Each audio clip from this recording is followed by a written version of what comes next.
Hello दोस्तों, मैं हूं फराहिम और आज की क्लास में हम यूपी स्कॉलरशिप 2022-23 स्टेट गवर्नमेंट की स्कॉलरशिप के फॉर्म भरने का तरीका सीखेंगे। आपको यूपी स्कॉलरशिप की वेबसाइट पर आना होगा, जिसके लिए आप अपने ब्राउज़र में टाइप करेंगे scholarship.up.gov.in। 2022-23 के लिए रजिस्ट्रेशन स्टार्ट हो चुके हैं। स्टूडेंट्स को फॉर्म अप्लाई करना है। इसके बाद फॉर्म को वेरीफाई किया जाएगा कॉलेज लेवल से, डिस्ट्रिक्ट लेवल से, स्टेट लेवल से। उसके बाद स्कॉलरशिप अमाउंट सीधे स्टूडेंट्स के बैंक अकाउंट में क्रेडिट हो जाएगा। आप किसी भी क्लास में हो या कोई भी टेक्निकल प्रोफेशनल कोर्स कर रहे हो, आपके पास स्कॉलरशिप का फॉर्म भरने के लिए या फॉर्म अप्लाई करने के लिए दो ऑप्शन होते हैं। नंबर 1 स्टेट स्कॉलरशिप और नंबर 2 सेंट्रल स्कॉलरशिप या स्कीम, जिसमें आप स्कॉलरशिप के लिए अप्लाई कर सकते हैं। आप दोनों स्कॉलरशिप में एक साथ अप्लाई नहीं कर सकते। आप दोनों में से एक ही स्कॉलरशिप में फॉर्म भर सकते हैं या अप्लाई कर सकते हैं। अगर आपने दोनों स्कॉलरशिप में फॉर्म भर दिया तो आपकी दोनों ही एप्लीकेशन रिजेक्ट हो सकती हैं।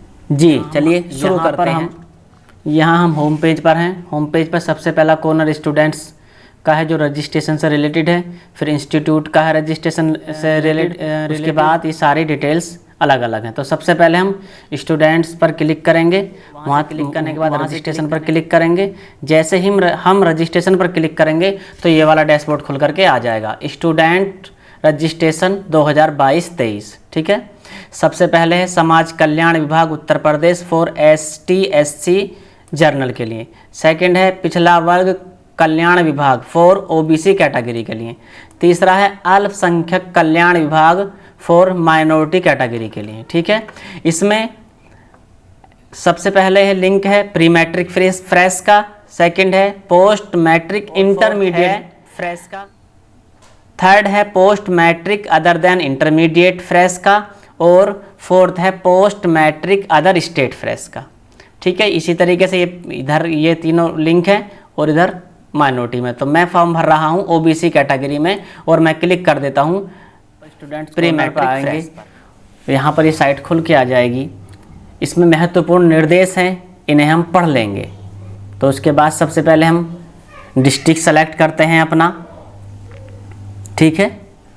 उसके बाद फिर हम शिक्षण संस्थान को सेलेक्ट करेंगे, जिस शिक्षण संस्थान में हम पढ़ रहे हैं। और उसके बाद हम अपनी जाति या वर्ग को सेलेक्ट करेंगे। इसके बाद थोड़ा सा ये अपडेट होगा, जिस वक्त हम अपनी कास्ट को सेलेक्ट करेंगे। उसके बाद हम रीजन यानी अपना धर्म सेलेक्ट करेंगे, रिलीजन सेलेक्ट करेंगे। छात्र का नाम यहाँ पर फिर लिखेंगे नंबर 5 पॉइंट में। ठीक है। 6 पॉइंट में हम पिता का नाम या फादर्स नेम लिखेंगे। उसके बाद हम माता का नाम लिखेंगे। उसके बाद हम अपनी डेट ऑफ बर्थ लिखेंगे। ठीक है। डेट ऑफ बर्थ स्लैश के साथ भी लिख सकते हैं, और जो ये लिंक निशान दिया गया है इस पर क्लिक करके भी हम सेलेक्ट कर सकते हैं। उसके बाद हम सेक्स चुनेंगे। उसके बाद कक्षा 8 उत्तीर्ण का वर्ष चुनेंगे कि हमने किस वर्ष कक्षा 8 उत्तीर्ण किया है। ठीक है। उसके बाद जिस विद्यालय से हमने कक्षा 8 उत्तीर्ण किया है उस विद्यालय का नाम लिखेंगे। नाम लिखते हैं। ठीक है। उसके बाद हम मोबाइल नंबर लिखेंगे। मोबाइल नंबर हमें वो लिखना है जो मोबाइल नंबर हमारे आधार में लिंक हो। ठीक है। उसके बाद हम ईमेल आईडी लिखेंगे, जो भी ईमेल आईडी है हमारी ईमेल आईडी। ठीक है। ईमेल आईडी के बाद हम अपना एक स्वनिर्मित पासवर्ड डालेंगे, यानी हमें अपना एक पासवर्ड डालना है। फॉर एग्जाम्पल दे दिया है। पासवर्ड डालने के बाद हम कैप्चर कोड डालेंगे। ठीक है। उसके बाद हम सबमिट पर क्लिक कर देंगे। सबमिट पर क्लिक करने के बाद हमारे पास यहाँ एक रजिस्ट्रेशन संख्या आ जाएगी, जिस रजिस्ट्रेशन संख्या को हम प्रिंट कर लेंगे या कॉपी करके कहीं पर हम इसे सेव कर लेंगे। ठीक है। क्योंकि इस रजिस्ट्रेशन संख्या से हम आगे फॉर्म को लॉगिन करना होता है। डेट ऑफ बर्थ से और रजिस्ट्रेशन संख्या से हमें फॉर्म को लॉगिन करना होता है। ठीक है। अब हम बैक होम पर जाते हैं। होम पर जाने के बाद फिर हम स्टूडेंट्स के लॉगिन पर क्लिक करेंगे, क्योंकि फ्रेश फॉर्म है। ठीक है, हमने क्लिक किया तो खुल के आ गया। उसके बाद हम अपनी रजिस्ट्रेशन संख्या भरेंगे, जो रजिस्ट्रेशन संख्या हमारी आई थी। उसके बाद हम डेट ऑफ बर्थ भरेंगे, जो डेट ऑफ बर्थ हमने उस वक्त भरी थी। उसके बाद हम अपना वो पासवर्ड डालेंगे जिस पासवर्ड को हमने बनाया था, सेम वही पासवर्ड डालना है। अगर दूसरा पासवर्ड डालेंगे तो गलत हो जाएगा। उसके बाद इस कैप्चर कोड भरकर सबमिट पर क्लिक कर देंगे। देखो हमारे या फर्स्ट स्टेप कंप्लीट हो चुका है। उसके बाद हम छात्रवृत्ति हेतु आवेदन पर क्लिक करेंगे। यहाँ क्लिक करने के बाद हम अपने स्कूल का नाम डालेंगे व्यक्तिगत विवरण के अंदर, क्योंकि पंजीकरण विवरण ऊपर आ चुका है। यहाँ पर हम अपने कॉलेज का नाम भरेंगे। उसके बाद हम पूर्णांक भरेंगे गत वर्ष का और प्राप्तांक भरेंगे कि कितने नंबर हमारे आए थे। उसके बाद हम बैंक सेलेक्ट करेंगे, कौन सा बैंक है, ठीक है। उसके बाद हम डिस्ट्रिक्ट सेलेक्ट करेंगे, ठीक है। डिस्ट्रिक्ट सेलेक्ट करने के बाद हम ब्रांच सेलेक्ट करेंगे। ब्रांच सेलेक्ट करने के बाद हम छात्र का नाम डालेंगे। उसके बाद हम खाता संख्या डालेंगे। उसके बाद हम खाता संख्या को दोबारा डालेंगे ताकि खाता संख्या भरते हुए हमसे कोई गलती ना हो। और खाता संख्या हमें वो डालना है जिस खाते संख्या में हमारा आधार कार्ड लिंक हो, यानी हमारा आधार नंबर लिंक हो, ठीक है। हम वो खाता नंबर डाल देते हैं। उसके बाद हम जिस कक्षा में अध्ययनरत हैं उस कक्षा को चुनेंगे।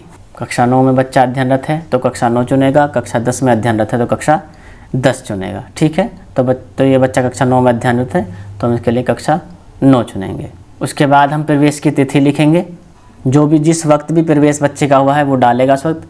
बोर्ड का पंजीयन क्रमांक डालेंगे, ठीक है। ये तब डालेंगे जब अगर हम हाई स्कूल से ऊपर का फॉर्म भर रहे हो, इंटर का या इंटर से अबव। उसके बाद हम ट्रांसफ़र सर्टिफिकेट की डेट डालेंगे, जो टीसी होती है उसकी डेट डालेंगे कि कब वो निर्गत की गई है, ठीक है। यहाँ पर हम वो डेट डाल देते हैं। उसके बाद डेट डालने के बाद हम एड्रेस डालेंगे, पता लिखेंगे, ओके। उसके बाद हम पिन कोड डालेंगे। इसके बाद अन्य विवरण है नीचे, अन्य विवरण के अंदर हम कैप्चा कोड डाल के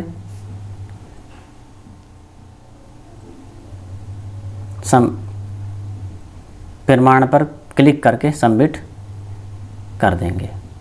ये आ गया हमारा। इसके बाद फिर से होम पेज पर जाएंगे, वहाँ से अगले चरण में हम फ़ोटो अपलोड करेंगे। फ़ोटो में ये कंडीशन है कि फ़ोटो 20 KB से ज़्यादा बड़ा ना हो, ठीक है। JPEG फाइल हो या JPG फाइल हो, ठीक है। उस फ़ोटो का हम साइज़ बना लेंगे। साइज़ बनाने के बहुत सारे तरीके होते हैं और क्लासेज में बहुत सारियों में और बहुत क्लासेजों में फ़ोटो का साइज़ बनाने का तरीका सिखाया गया है। सेव करने के बाद ये डेस्कटॉप पर है और फाइल अपलोड है, यहाँ पर इसे हम कर देंगे, ठीक है। व्यू पर क्लिक करेंगे तो देखो ये हमारा फ़ोटो अपलोड हो गया, ठीक है। अब के बाद ये सेकंड है, आवेदन पत्र को संशोधित करें। उसके बाद आय जाति प्रमाणीकरण करें, आय जाति, उस पर हम क्लिक कर देते हैं, ठीक है। संशोधन के लिए आप क्लिक करके अगर आपसे कोई गलती होगी तो डाल दें, वहाँ से वो डालकर आप सही कर सकते हैं दोबारा से। और यहाँ पर हम आय प्रमाण पत्र की फॉर्म संख्या डालेंगे, ठीक है। 2 होते हैं, एक आवेदन फॉर्म संख्या होता है और दूसरा आय प्रमाण पत्र क्रमांक होता है, ठीक है। एक फॉर्म भरते वक्त मिलता है और एक वहाँ से प्रमाण पत्र जब वो निर्गत होता है तो तब हमें वो प्रमाण पत्र का क्रमांक मिलता है, ठीक है। आय प्रमाण पत्र का क्रमांक संख्या के डालने के बाद दिया गया कोड डालेंगे और कोड डालने के बाद सबमिट पर क्लिक कर देंगे। जैसे ही सबमिट पर हम क्लिक करेंगे नीचे आय प्रमाण पत्र का डेटा खुल करके आ जाएगा। इसे वेरीफाई करने के लिए यहाँ पर क्लिक करेंगे। देखो ये हमारा आय प्रमाण पत्र का डेटा वेरीफाई हो गया है। उसके बाद अब हम जाति प्रमाण पत्र का आवेदन संख्या डालेंगे, उसके बाद क्रमांक डालेंगे और क्रमांक डालने के बाद, ठीक है, चलो डालते हैं क्रमांक आवेदन फॉर्म संख्या। ये आवेदन फॉर्म संख्या हो गया हमारा। उसके बाद हम जाति प्रमाण का क्रमांक डालते हैं जो निर्गत किया जाता है तहसील के द्वारा। उसके बाद हम अपनी उपजाति चुन लेते हैं कि किस जाति का हमने अपना जाति प्रमाण पत्र बनवाया है। ठीक है, हमने जाति को सेलेक्ट कर लिया है। जाति सेलेक्ट करने के बाद हम कैप्चर कोड डालेंगे और कैप्चर कोड डालने के बाद हम सबमिट पर क्लिक कर देंगे। सबमिट पर क्लिक करेंगे तो फिर हम कास्ट को हमें वेरीफाई करना होता है। इसी तरीके से हम कास्ट को वेरीफाई करेंगे। वेरीफाई करने के लिए क्लिक कर देते हैं इस पर। ठीक है, देखो अब हमारे ये चरण भी हमारा कंप्लीट हो चुका है। इनकम और कास्ट दोनों हमारे वेरीफाई हो चुके हैं। ठीक है, उसके बाद हम प्रमाणीकरण हेतु आधार नंबर डालेंगे। आधार नंबर डालते हैं। ये हमारा आधार नंबर हो गया। ठीक है, उसके बाद हम दोबारा से उसे आधार नंबर को डालते हैं ताकि हमें आधार नंबर डालने में कोई गलती ना हुई हो। उसे काउंटर करते हैं। ओके, काउंटर करने के बाद ये यहाँ पर जो शर्तें हैं उन पर क्लिक करेंगे। क्लिक करने के बाद कैप्चा कोड भरेंगे। उसके बाद वेरीफाई पर क्लिक कर देंगे। जैसे ही वेरीफाई पर हम क्लिक करेंगे, देखो ये हमारा आधार कार्ड भी वेरीफाई हो गया है। उसके बाद फिर से होम पर जाएंगे। होम पर जाने के बाद संस्था जांच हेतु आवेदन प्रिंट करेंगे। आवेदन प्रिंट पर क्लिक करेंगे। क्लिक करने से पहले आवेदन पत्र को एक बार संशोधित करके चेक कर सकते हैं कि हमसे आवेदन पत्र भरने में कोई गलती तो नहीं हुई है। ठीक है, इसके बाद जब हम जांच हेतु आवेदन पत्र पर क्लिक करेंगे तो इसके लिए हमें 3 दिन का टाइम दिया जाता है। हम 3 दिन के अंदर उस अपने फॉर्म को अगर हमने लगा कि कुछ गलती हुई है तो हम उससे संशोधन कर सकते हैं और 3 दिन के बाद फिर हम संस्था में जमा करने हेतु आवेदन प्रिंट पर क्लिक करके आवेदन पत्र को हम निकाल कर संस्था में अपने समस्त डॉक्यूमेंट्स जो होते हैं उन्हें ले करके, उनकी हार्ड कॉपी ले करके संस्था में हमें जमा करना होता है। हमारे पास क्या क्या डॉक्यूमेंट्स होने चाहिए, उन डॉक्यूमेंट्स की लिस्ट बना करके मैं डिस्क्रिप्शन में डाल दूंगा। डिस्क्रिप्शन में पढ़ लीजिए कि हमें जब हम कक्षा 9 का फॉर्म अप्लाई कर रहे हैं तो उसके अप्लाई करते वक्त हमें किस किस डॉक्यूमेंट्स की आवश्यकता पड़ती है और फिर उन डॉक्यूमेंट्स की फ़ोटो कॉपी करा के हमें संबंधित संस्था के अंदर जमा करना होता है। और मैं ये भी डिस्क्रिप्शन में आपको दे दूंगा कि फार्म भरते वक्त आपको किस किस डॉक्यूमेंट्स की आवश्यकता होती है। और अगर फार्म ऑनलाइन करने में किसी भी तरह की कोई प्रॉब्लम होती है तो मैं डिस्क्रिप्शन में अपना नंबर दे दूंगा, आप कॉल करके पूछ सकते हैं, आपकी हेल्प की जाएगी। मिलते हैं फिर एक और नई वीडियो के साथ। तब तक के लिए आप खुश रहें, मुस्कुराते रहें। जय हिंद।